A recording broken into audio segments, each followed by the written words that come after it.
like to first introduce myself. My name is Dina Lafowitz, and I work for Applied ABC. At Applied ABC, we provide EDA services for children with autism and developmental delays. A child that has this criteria will get a free assessment, and thereafter we have a BCBA, which is a board-certified behavior analyst, assigned to the case. And the BCBA will design an individualized treatment plan for your child. The child will receive ABA services by an ABA-trained aide, with a BCBA supervising the case and designing the goals and appropriate supervision that is needed. Now is the opportunity to enroll in our agency. Now, let me share with you a story that I witnessed of the miracles of ABA. And I will tell you a little bit of what ABA does. I was a special education teacher in an ABA special ed school. A child entered the school. He was nonverbal, did not have any functional communication. He was not in my classroom. He entered into a different classroom. And he had a lot of behaviors due to his lack of communication. He came into the classroom, sat down on the floor, refused to do anything, had no words. The only words he said was like sometimes he counted, sometimes he said some ABCs, but then we had many behaviors to deal with. He wouldn't sit by the table for more than 2 seconds. I remember the first day he came, we literally had to make a Cheerio trail across the classroom to get him to come to his seat. With an amazing teacher that used ABA treatment, we managed to get this child to start talking. At the end of the year, he was talking, and he, with the ABA treatment, learned to communicate his desires, and as a result, he was able to function in the classroom like with the other children in the classroom. Tonight, I'd like to share with you my friend and colleague, Miriam Dick, who was that amazing teacher that helped this child learn to talk. I'd like you to join me as we welcome Miriam Dick. Where to start? I can't even see everyone. Okay, so I'm here tonight to, as Dina already introduced, my name is Miriam Dick, and I'm here to discuss sensory processing disorder. Right now, I'm sure many of you don't know what it is, but at the end of this evening, I'm sure you'll have a very good idea of what exactly is sensory processing disorder. And including that is interventions and things that we can do to help these children that have it. So what exactly is sensory processing? How does a normal brain take information?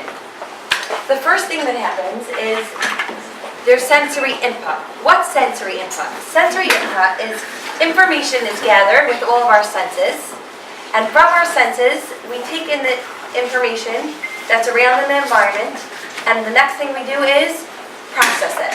We process the information, we organize the information, and from the organizing it, we have a response. What is this response? A typical regular response. Now, what happens is a child who has sensory processing disorder has difficulty processing the information in a typical way, and therefore has abnormal responses. So let's take an example. We receive information and respond to this information. So let's say we're reading a book. Do we ever read a book and say to ourselves, let me think about the chair. Am I balanced on the chair? Am I not balanced on the chair? Wait, I have to stop. The noise is too loud in this room. I can't concentrate on the book. Or do we think about the temperature? No. All of this information, we take it, we organize it in a certain way, and with our brain automatically takes in the information in the back of our mind, but when we're reading the book, it's the book and only the book. That's what we're thinking of right now. Now, a child that has a sensory processing disorder, they're not able to notice the noises that's around them. They have the feeling, they're bothered by the feelings of the chair that's underneath them.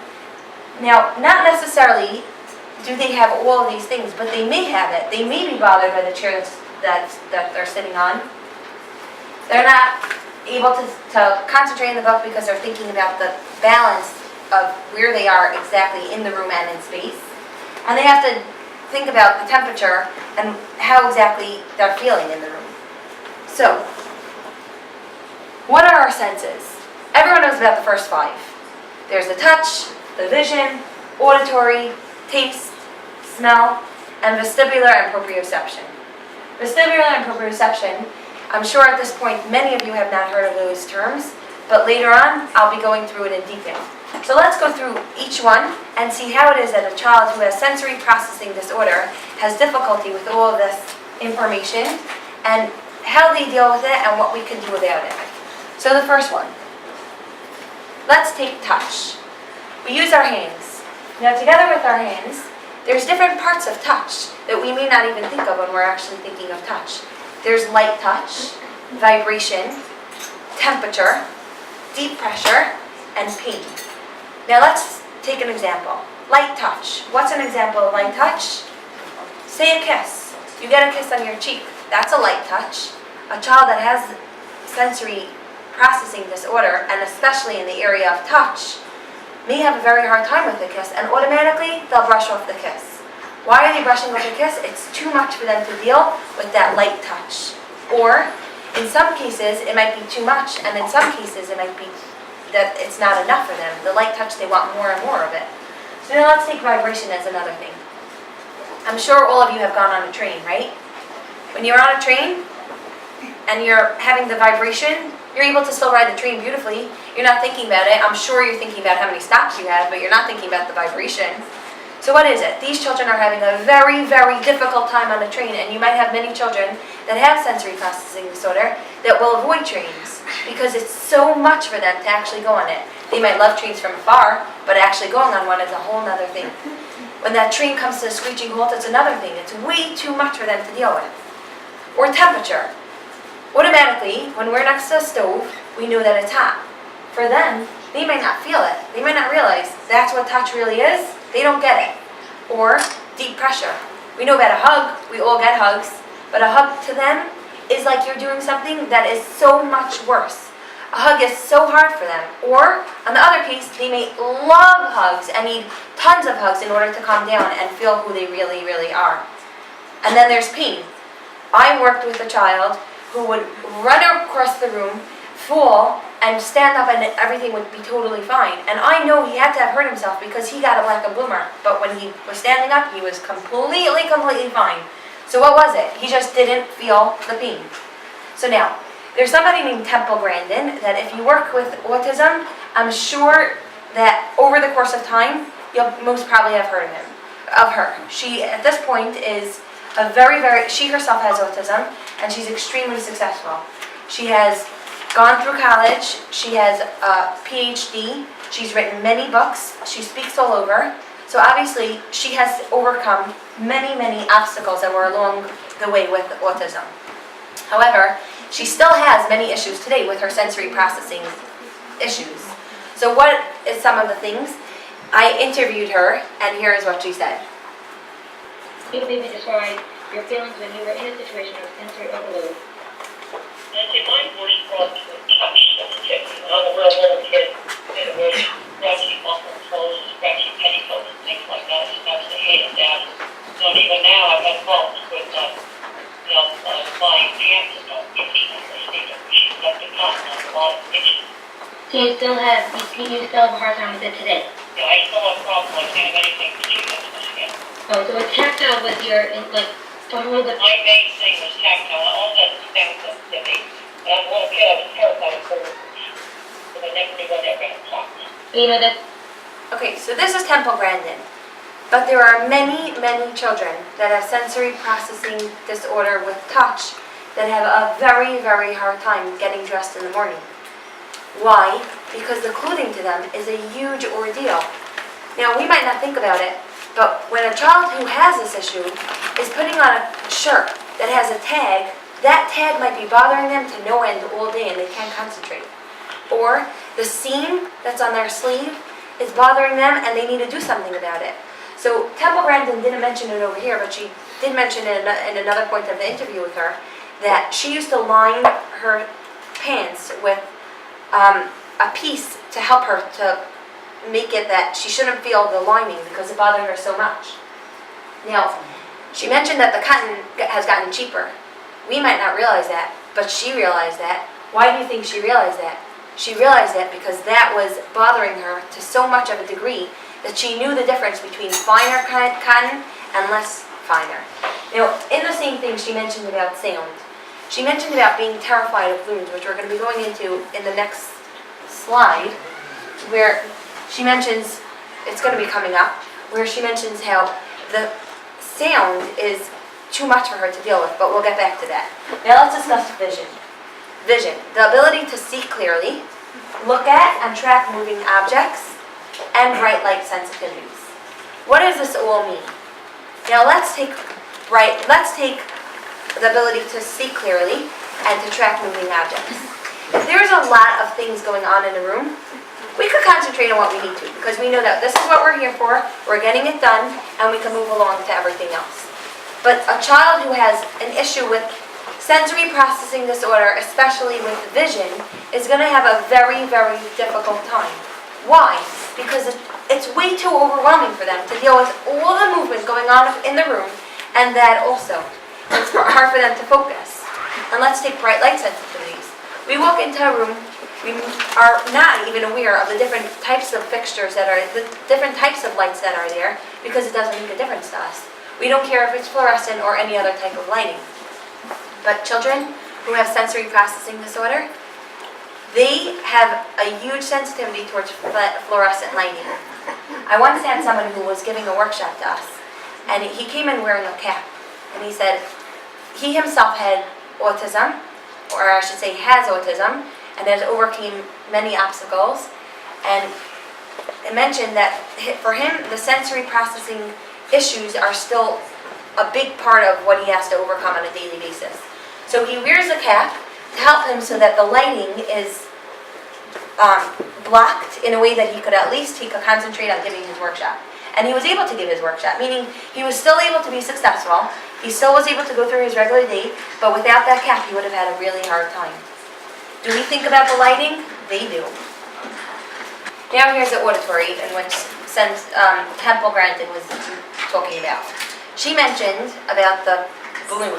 Let's hold that off for 1 minute. Let's talk about the listening, the filtering the access noise, and the varied tunes. When we have listening and filtering the access noise, I've worked with many children who, when they heard the elevator ding all the way at the rear end of the school, they were hearing it as loud as it was in the room. I would ask them a question, what's your name? Expecting to hear an answer from them. And they would answer, elevator. I had to stop and think, why'd he answer that? And then all of a sudden, I realized, oh, I just heard an elevator. But I didn't even realize it until he mentioned there was an elevator ding that went off when the doors opened. He was able to see it as though it was right there, because he couldn't filter out the access noise. I worked with another child who had a train that was far, far off, and he heard it as though it was on the forefront. It was right there in front of him. He heard every last bit of the noise as though it was in the room. He couldn't concentrate on my questions because the train was passing. Now, these are real difficulties that they deal with on a daily basis. These are just some. I'm sure if you go through a regular day, you could come up with so many. The door ringing, the phone ringing, the baby crying, the faucet running. All these things are so many different things that they have to filter out, but they're having a very hard time with it. And then you wonder, why was he so upset when I asked him the question and he refused to answer me? Because he wasn't hearing you, and he so badly wanted to hear you, but he couldn't. He was concentrating on every other noise that was around him. Now, varied tones. He was told to go into bed, for example, right? Let's give an example of bed, and he was told, go into bed now, versus, go into bed now. To him, one was exactly the same as the other. The varied tones did not make a difference. Go into bed now was kind of frustrated, and now we're talking about get into bed. I already told you 5 times. It was as though you told him the first time, because it was exactly the same tone. He didn't hear the difference, and then you wonder why he didn't understand why you were upset. He didn't hear it. That's varied tones. Let's talk about Temple Grandin. I told you I was going to go back to that. Many children have a balloon, and they're so excited when the balloon comes, but as soon as you start blowing up the balloon, you'll see the children starting to go like this. Why? Because they're scared of the next thing. the effect that's going to happen when the balloon pops. That noise is so loud to them, and it's so hard for them to deal with, that automatically, when they see that balloon, they automatically cringe. Now, just as another thing, I have a student of mine who loves music. He will go from one song to the next, but if the music is too loud, instead of him enjoying the music, he's busy covering his ears like this the entire session long. As soon as the music gets lowered, he could read. It's just about filtering the music to make it the right level so that he can hear it. So on one thing, the music could be too loud for one, and for another, it's too low. Some children need the music booming for them to wake up and hear it, while others need it lower on a softer volume. Taste and smell. What are those? Now, as a normal, regular, typical functioning person, we're able to take the different smells and the different tastes that's in the environment without an issue. Many children have issues when it comes to feeding. And why is that? Because when it comes to taste, they only want certain types of foods. They want the mushy food, they want the crunchy food, they want the spicy food, but if you're going to try to introduce a new food to them, boy oh boy, they'll have big issues because the taste to them is so hard for them to get used to another taste. Smells. Some smells they'll love and other smells they'll hate. I had a child who used to love working with a certain teacher. After a while we figured it out. It was her lotion that she used on her hands. He loved that lotion so much that he was so excited to work with her. It was the same exact thing that he was learning with one teacher versus the other, but the lotion made such a difference that he was able to relax when there was a pleasant aroma in the room. And now this is what I promised you, that we're going to go back to vestibular. Here it is. So what exactly is it? Vestibular means balance, muscle tone, body's ability to understand where it is, when it's moving, and in which way it's going up and down and back and forth. Ever thought about that? You ever thought about where you're moving? Did you ever think about the balance of where you are in the room and where you are exactly? I never did until I started working with these children and I started to see that they really have big issues with it. When they're trying to balance and they're sitting on a certain chair, if you'll give them another chair, they can concentrate on the lesson. You give them one chair, they're okay with it. You give them a different chair, and it's a big issue. Why? Because one chair is a little slanted. You didn't notice it, but he noticed it. There's another thing of exactly which way you're going up and down, back and forth. So the body has to understand where it's going. I worked with a child who, in the middle of nowhere, he would jump up, run around the room, come back, and he was fine. What was it? Why did he have to do that? Because he needed to know where exactly was he in the room. So once he knew where he was in the room, he was okay. But he needed to understand where it was and what was going on around him. And when he ran around, he got it. Proprioception. Proprioception is our muscles and our joints that help us to provide information and tells us where our body is in space. So now, when a person is going up and has an idea of where they are, they're able to focus on everything that's around them. But ever thought about your writing? That has to do with where you are in space. Because if you're writing on a paper and you're going to write extremely dark or extremely softly, why would you know the difference? Because you have an idea of how much pressure you're using. Your muscles and your joints are putting a certain amount of pressure in the room, in space, and you're able to write in a way. What about clapping? Not an issue. But the children might go like this because they're not able to understand where they are. They'll miss it. That's coming from not understanding where they are in space. And here's another example of the basketball. These children will have a very hard time when it comes to playing ball. When you try to throw and you don't know where you are in space and you don't have an idea of what's going on, it could be very, very difficult.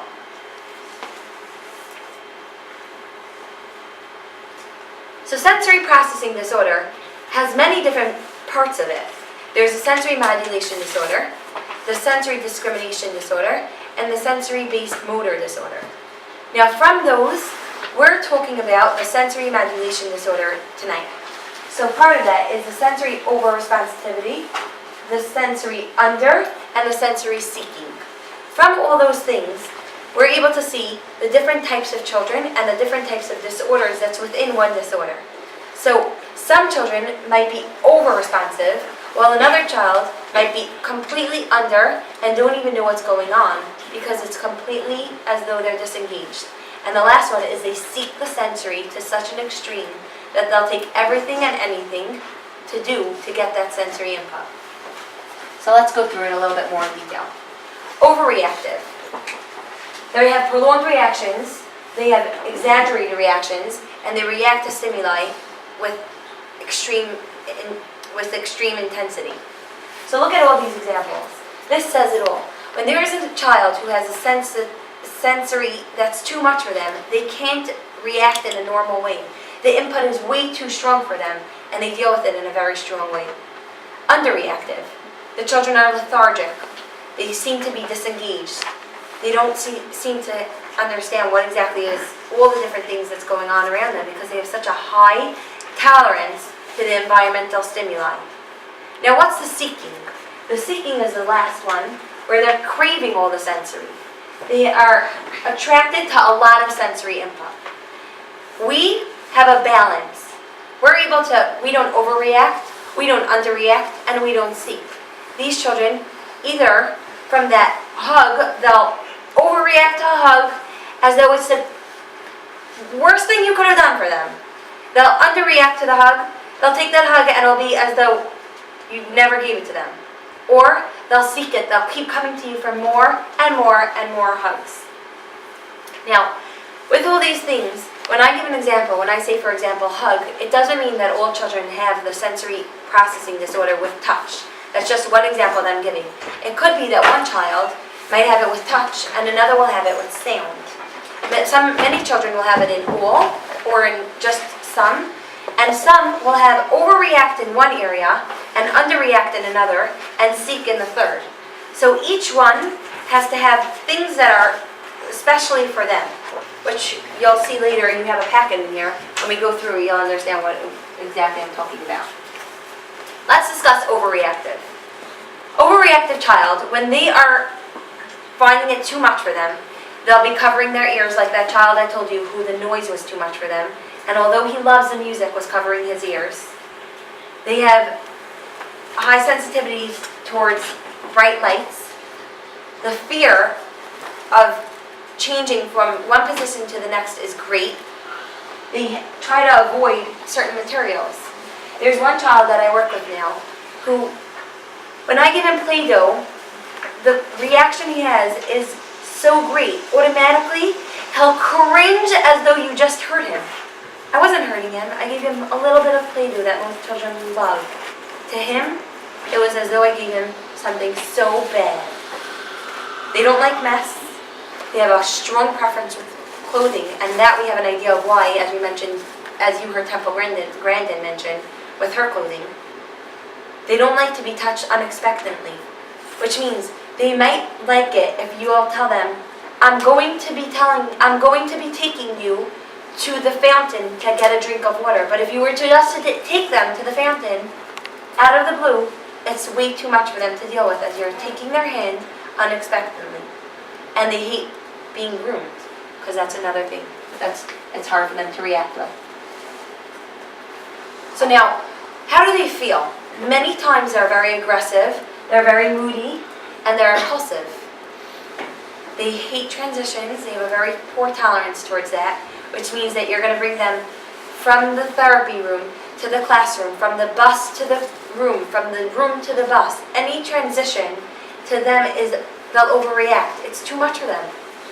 They cry frequently, they're hard to console, they don't like to be held or to be cuddled. These are some, it doesn't mean they have all. They need to help to fall asleep, they have separation anxiety, and they have difficulty with transitioning to new foods. This slide kind of speaks for itself. Go ahead, Joey, it's all downhill from here, where the child is up on the top with the oversensitive child. Now what's underreactive? Underreactive is obviously the exact opposite of the child that's overreactive. They appear slow, unmotivated, even withdrawn. They have a very flat affect, and much of the time it's very hard to engage and to participate with them. They seem to be almost as though they were lost in their own worlds. I have a child now who is underreactive in some areas and overreactive in other areas. But in the areas in which he's underreactive, he seems so passive and as though he's in his own world, that when I talk to him, I almost feel like shaking him and saying, "Come out, wake up, you're in my world." But it's a world of his own. He's unaware of body temperatures. He doesn't seem to notice harmful odors. Now that could be really scary. They don't get it. If there is a fire, they don't even smell that there's something to be aware of. And they don't seem to be noticed when touched. If I could come over to them and give them a kiss, it's as though I didn't do anything towards them. Now the sensory seeking. The sensory seeking child is constantly seeking more and more sensory. So he's going to be the child who will be highly active. He very seldomly sits because he's constantly trying to take more and more. He's touching everything. He hangs on people or objects. He smells or mouths everything. He takes excessive risks. He'll be the first one to jump from the trampoline that's all the way up on top that was off limits to everyone. Managed to climb all the way up and then jump down. That will be this child. He'll prefer foods with stronger flavors, and often mouths or licks non-food items. One of the children I worked with had it to such an extreme that he would walk around in complete circles because he wanted everything and anything in the room. He would go from the book to the cake to the piece of rice that someone had left over to the pencil. It didn't have to be edible, but he was going from one thing to the next because he wanted every sort of touch out there. Someone said he was mouthing it, and others that he just wanted a touch. Many times, these children seek out loud noise. They love the loud noise. To them, that booming music is a great sensation. They love it. They like to watch bright and spinning objects. It's the over-sensory stimulation that they're loving. They have excessive affection, and many times it's very hard to keep them calm because they so badly need to go from one thing to the next. As we mentioned before, they're risk takers. They intrude on others, and many times, unfortunately, these children are the ones that get expelled from school or from preschool because they're constantly doing everything that they shouldn't be doing, but it's so hard for them to control it. Why? Because their sensory input is too much for them. They constantly need and need more. So now, let's discuss intervention. Where are we trying to go? This is a seesaw. We want to get to the middle. This middle is how we're going to balance ourselves to get to the intervention that's going to be just right for your child. These are some of the interventions that we're talking about, but they're not all. What are some of them? There's sensory integration, there's occupational therapy, applied behavior analyst, which is the EBE that Dina was talking about earlier. There's a hippotherapy. These are some examples, and each one of them we're going to go through in a little bit. So let's discuss the first one, sensory integration. What is part of sensory integration? Sensory integration helps maintain that level that we're trying to get to, that midpoint on the seesaw, the optimal level of arousal. That's the intervention, the level of where they're not too high and they're not too low. The medium, that optimal level of arousal, is crucial for academic achievement. So with the sensory integration, the right sort of sensory that brings it for the child, it will help the child get to that level. It teaches the body how to process the sensory input in a typical way. So let's give an example. We mentioned that Temple Grandin had many issues with sensory processing disorder.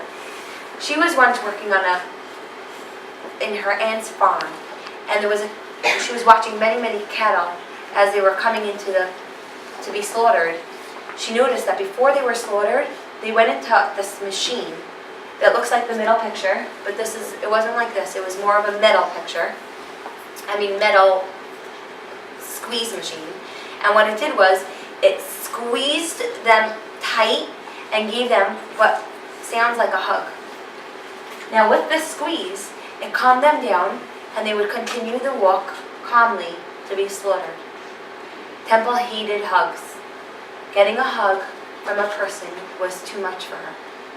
But when she saw that, all of a sudden she realized, hey, this idea of the squeeze, but not from a person, maybe I could handle it. So she was on her aunt's farm, she went into it and she squeezed it on herself. And she loved it. She went to college and she created her own. They gave her many hardships over this sensory machine that she made for herself that was in the room. They tried breaking it, she created another one. But after all, many children today love this squeeze machine, but if you were to give them a hug, they couldn't take it. It's a sensory integration that was for them the optimal level of arousal, but they were able to take it in this sort of way.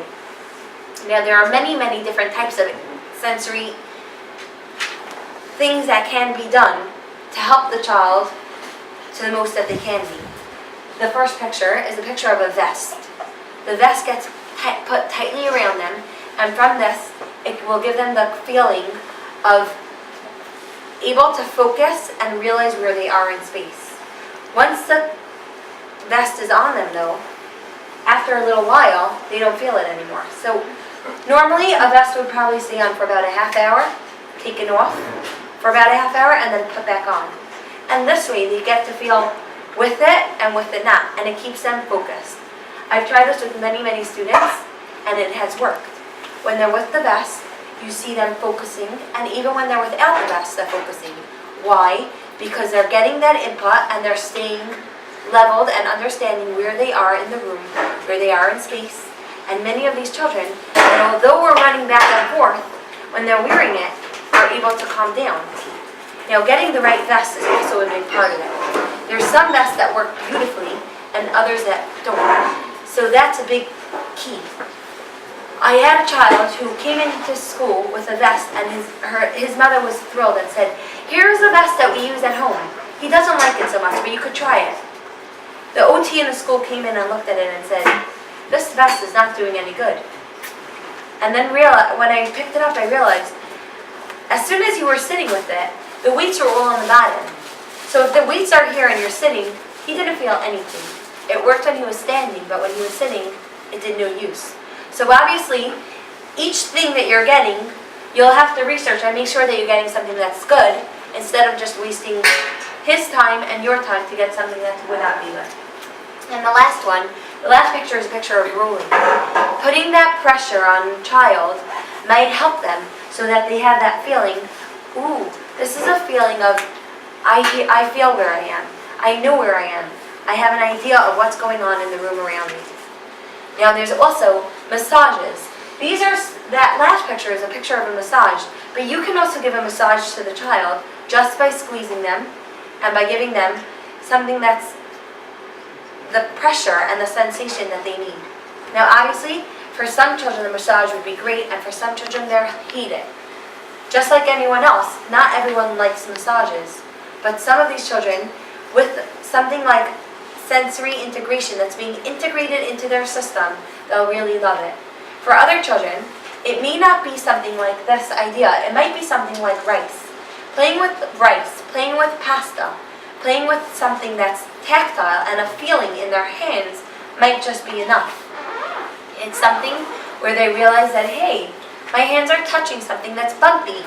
It's touching something that's not smooth. This is a good feeling, I like it. And after playing with it for a while, it might be good. There's also something called moon sand, which feels like sand, but it actually cups and makes things, and you can form creations out of it. Many children love that feeling. It's not a feeling of sand, but it is something similar to that. So, that's sensory integration. There are many examples that can be given for sensory integration. You don't even need something as much as that. You could just be having something like Play-Doh. For the children that like Play-Doh, that also gives something that's a great feeling. It's a Play-Doh that squeezes. It's a feeling that they have to push and form. There's also something called theraputty. Theraputty is a type of putty that is therapy and putty put in one word. It's something where it's harder to pull apart. So it actually takes energy from you. As you're pulling, you're feeling the feelings that the children may not have. Now let's discuss the child who overreacts to sensory input.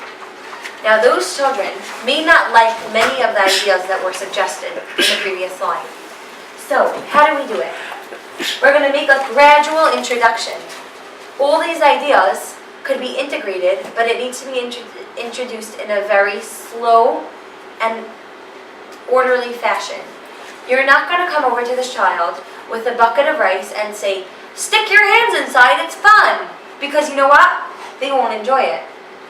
Now, don't force the child to move, to taste, to touch, to do any of these things, which is going to cause that significant fearful response that they're so badly overreacting to. Now, many times, if you'll tell the child ahead of time where he's going and what he's doing, he's calmer about it. But you need to tell him. Now, what about those children that may not understand? Many children with autism may not get it. They're not understanding what you're saying. They may get it from the feeling of, from pictures. They might get it from actually showing them. But if you'll just tell them and bring them to it, they're going to have that overreaction. Now, allowing the child to experience the sensations when he is ready is a big part of this. Why? Because if you do it when you're ready, he will overreact. Be patient. Allow the extra time. Now, many times, these children want to express their feelings, but they may have a difficult time with that. Give them the words. Ask them, how do you feel? Do you like this feeling? I am, and put a blank for them. I'm feeling anxious about this feeling. I don't like this feeling. This feeling feels good. Something where they have an idea of what they can say so that they could use their words to express how they're feeling. That can make a big difference also. Now, underreactions. Underreactive children have the body parts. You want to try to get them the sensation in the right and correct way. So what are you going to try to do for them? You're going to take their body parts and try to make them work to its fullest. So let's say, for example, something like a heavy book. You'll give them a backpack. You fill it up with books. You're making it heavy. You're obviously not making it so that they should be doing a back bend with how many books are in their back, but you're making it enough for that child to handle the books, but they can feel that it's heavy, and they're walking across the room. That might be the right thing to say, "Hey, I just had a feeling. Oh, I have an idea of where I am in space." It's not that he needs to disengage necessarily. He's just not realizing what's going on around him. Now, another one is giving them that deep pressure would be a great thing for them, because giving them that pressure is another thing of, "Hey, wake up. We're in my world now." Now, doing these type of activities could also be done in different positions, because if they're laying on their stomach and having to do an activity, and then sitting, all these different ways of doing activities can make a big, huge difference to them. Therapy balls, those big, huge balls that the therapists walk into the room with, those balls are also great, because sitting on it, bouncing on it, helps them to be aware of what's going on around them. So now, helping that hyposensitive child. What are more things that we can do to help them? Running. It's a great idea. When they're running around the room and you're running together with them, you say, "Hey, let's go have a race." All of a sudden, they can't be lethargic because you're running with them. So if you may not be able to let go of their hand, because if you let go of their hand, they'll just stand straight. They won't do it. But if you run together with them, you'll notice that big, huge smile across their face of, "Oh, wow, I'm doing something. This is fun." Carrying those weights that I mentioned in that backpack, that's also a great idea. Why? Because it's giving them the idea of where they are and what's going on around them. Now, what about wiping? Why would wiping a whiteboard be good? Because they're using their whole upper hands and their body to wipe that board. So if you're in a classroom and the child that you want to call on to wipe the board, who are you going to choose? Choose that child that is hyposensitive, that child who seems to be out of things and lethargic. That's the child, because he'll be the one that you might need to wake up. Loud music, booming music for him might be Another thing that's great, it's loud booming music, finger paint. Don't let him use a paintbrush. For him, having him touch the things would be great. Remember, he's not overreacting to it, he's underreacting. He's not even noticing that he's painting. So if you'll give him something like painting with a paintbrush, he'll just nicely stroke the paper. But if he's using his finger's wet, he's feeling the sensation of the paper, and together, there's actually a great feeling. What's a pressure sandwich? Ever took a child and you laid on top of them? That's that pressure sandwich. You take a weighted blanket, that's another way. You weight on them, and together that gives them that feeling of a squeeze. It's a great feeling for them. It wakes them up. Modeling clay is much harder and firmer than regular Play-Doh. Jumping is another thing. Wiping the table could be another. Now, in my classroom, I had children who were both overreactive and underreactive. Having to figure them out was a big ordeal. Which job am I giving to who? And and pushing the table, which is not even on here, always went to the child who was lethargic. And I would say, push the table, let's go, let me see how you could do it. Although he was hyposensitive and he would push that table, he needed to use all his energy to push that table. When he sat down to lunch, after he pushed the table to the lunch, to where it needed to be in the classroom, for him, he sat down and he was more aware because he had that feeling. To the overreactive child, I wouldn't have given him that to do because that might have been too much for him. Deep pressure, spinning. What's spinning? Spinning would be either a spinning chair, which is one of those office chairs that has easily to spin around, or even just picking him up in the air and flying him around could give him that feeling also. These are just some ideas, but you can really come up with many, many ideas that will give that child the right feeling. And back and shoulder rubs, what's that? When you're giving them that back a massage, that's a great feeling for them and they love it. So who does the heavy work for? Heavy work, why and to whom is it important? It works for the children that are jumpers, the shakers, the ones that are running all over the room, and that can't sit still. Regular heavy input into these neurological systems will help calm them down. So that is very, very important for those the ones that are running around the room, because that is giving them that feeling of doing something with their energy. Now the reason behind these activities is to help their bodies take that input from their muscles and their joints in the most appropriate way so that they can get that feeling that they so badly need, and to help their bodies settle down. Now, from these activities, using weights and jumping and bouncing and pushing, these are all things that could help them to settle their bodies down. They so badly want to jump, and you're giving them opportunities to jump and to do all these things in an appropriate way. All kids really need that. But most of all, these children that have this sensory processing issues, they will need it. The underreactive children are the ones that need it the most. That's really the key over here, is that the underreactive children are children that have more sensory processing issues, and they'll really need it. So we're mentioning a few different things over here. We mentioned that one type of child is this overreactive child. We're mentioning the underreactive, and we're also mentioning the seeking. The children with the seeking and the children that are underreactive will react most to this.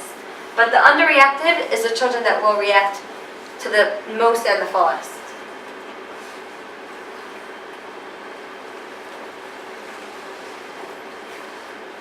The next intervention is occupational therapy. Occupational therapy is the OT. OTs, they have to try to figure out what it is in the daily activities that they're doing, and they have to realize with all the information and which things are they going to do to help this child that has sensory processing issues. So they'll develop strategies to help them and participate in the world. Now they will be the children that will get to that, will be working on to getting their child to the optimum arousal. Now, sessions usually focusing with these children are sitting and working out with them at the beginning, and then they're able to realize what it is. When I say sitting and working out with them, I mean working out with them, what it is that this child needs. And then once they have that, they're on a daily basis will try to do that to help this child. And they may even give plans for the mothers to do with their children. In my classroom, I had a meeting with one parent who came down. The OT sat there and I sat there, and she said, I want to write a sensory diet. I am only willing to write this diet if you as a teacher and you as a parent are willing to say that you'll do it. Otherwise, it's a waste of time. We're a team and we're working together to get the child to do the most that he can. But if it's done in school and then not done for the few hours that he's up at home, it won't do the trick. It needs to be done religiously and on a daily basis. Once we agreed, she came and she sat down with us and she showed us exactly what it was, a step-by-step plan of a sensory diet.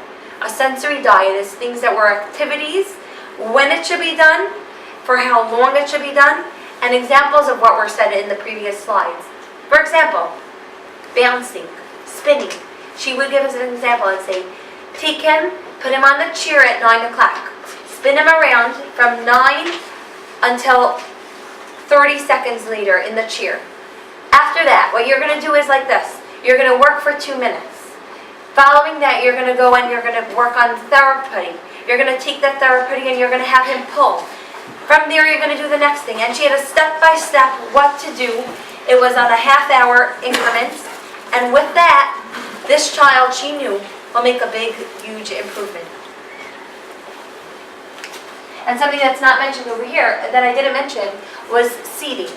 Remember how I mentioned at the beginning how they have a hard time with balance? Look at the second picture. That chair is not a typical chair. What is it? It's a chair that has a slant. The chair is regular and they put on another piece on top of it that's a slant and it's also bumpy. It gave them a feeling of, oh, I'm sitting on a chair now. And once they had that, they were able to settle down and focus on the lesson that was given to them. The fourth picture is another thing, where they had one foot in front of a rubber band, of an elastic band, and one piece in back of the elastic band. When they had this band, their feet were one in front, one in back. They were able to keep their feet still without moving too much. This is another example. OTs could also be taking their children and doing something like one of the other two pictures. These are just some examples, but there are many, many examples. Getting a good OT and having them do a sensory diet is a big part of helping children with sensory processing disorder. An applied behavior analyst, what's this? A facilitator will come and will take data and try to understand where the behaviors are coming from. And from that, they'll take it, graph it, run it with records, anecdotals, and figure out what exactly is it that the child is doing. What is he doing right? What is he doing wrong? And how can we improve it to give him the best of who he could be? From that, they'll realize that, hey, all these behaviors, this type of behavior is coming because he's seeking certain things. And this type of behavior is coming because he's avoiding certain things. And if there's data in place, and it's graphed, and it's marked down, they're able to really help things out. So now let's discuss hippotherapy. Hippotherapy provides upper levels to motor experiences, and it also does to the lower level. It helps those children that are passive and not passive. Now let's discuss sensory. And do you Specialized believe food diet. that like a specialized food diet could make a difference to the sensory Some processing? individuals for a specialized diet, like wheat-free and gluten-free, helps. This is Temple Grandin. It seems to help. It does. And does it help with one sensory Sometimes it does. You know, it's very, very good. Mm-hmm. Doesn't work for everybody, does not cure autism, but it's helpful to some individuals. Okay, now, which approach do you think? So now, many parents, have that their big question is, what should I do about children that have sensory processing disorders and their diets? Should I be changing the diets? Should I not? Changing the diet is a huge ordeal because once you change a diet, that means the entire family many times will have to change as well. Because that child is looking at the pizza that their brother just got and is so jealous. I also want the pizza. Why can't I have pizza? Yeah, you could have pizza, but yours is the gluten-free pizza. Why is that fair? So when you make this big change, it's many times for the entire family. But as Temple Grandin mentioned, it's not going to be a cure, but it will help. Many children that have specialized food diets will help in the sense that their foods are taken care of and their body is able to focus on everything else that's going on around them. Gluten could be a big issue for many children, and so could things like wheat. So being off of wheat and gluten is a big ordeal. Now, Temple Grandin mentions this, but really, it's an obvious thing that if you're going to make a combination of all the therapists and all the different types of therapies, then that will give you the key to what you really want. You want the occupational therapist to be doing their part, the ABA to be doing their part, the other types of interventions such as the sensory integration and all those other ideas all combined into one. If you get married onto one certain theory, then after that it's much harder to get things done because you're so married to say, no, I don't need an occupational therapist. She's not going to need to work on this. She's working on the fine motor activities. True, she could be working on the fine motor activities, but what about that sensory diet that the child so badly needs? That's also extremely important. So what you really need to do is that you need to have all the children, all the therapists work together as a team to come up with one idea to help that child. So let's hear what Temple Grandin says. Like a combination of both would be good too. Well, the thing is, the good people that do teach ABA work sensory integration into it. See, people get too married, single theory. Really good teachers that like this therapy is just. Now, sensory processing disorder many times gets overlooked. It's a real problem that people face. These children are in schools and are suffering. They're at homes and they're not able to go around with their day-to-day living because to them it's a real issue. Let's hear Temple Grandin on this. Were those mild reactions that you did have, were you aware that they were different reactions than the people around you? I thought I just thought, I didn't know why I had the problems. I mean, I thought other people were so much stronger than I was. When I was a kid, nobody knew about sensory problems. I somehow thought other people were stronger than I was. I didn't know what was wrong. People didn't know about it. Right, and there's much more awareness of it today. They're aware of it now, yeah. But when I was a kid, no one was aware of it. So when they would react, to you strangely, how did you realize they were upset with you? Well, I realized that the scratchy things bothered me, and we did these things to try to prevent the problem. Like I had the wool pants that were lined, but there was still an exposed seam, and Mother took a, and I did too, took an iron-on tape and put it over the seam. Oh, interesting. So here was Temple Grandin, who is probably in her high 60s at this point, didn't even realize that the reactions that she had were different than others. She thought that just nobody knew of nobody had these sensory processing disorders. She didn't know of it. She just thought that other people reacted less stronger than she did. So now we're very aware of it today. We're not in this type of day and age 60 years ago. At this point, we have an idea what sensory processing disorder is. And from here, we need to go and do something with all this information. So we're going to take our interventions that we just learned about, and we're going to take our sensory diets that are in your packets, certain ideas that's in your packets, and from that you're going to tell yourself, I am going to change that child that has sensory processing issues. They may have the issues in touch, auditory, vision, taste, smell, proprioception, or vestibular. Any of these senses are senses that will be an issue to a child that has sensory processing disorder. It could be one area where they'll overreact, and another that they're seeking. But either way, they need to be dealt with in the correct manner. Thank you. Thank you, and take some food, there's plenty of food. Help yourself.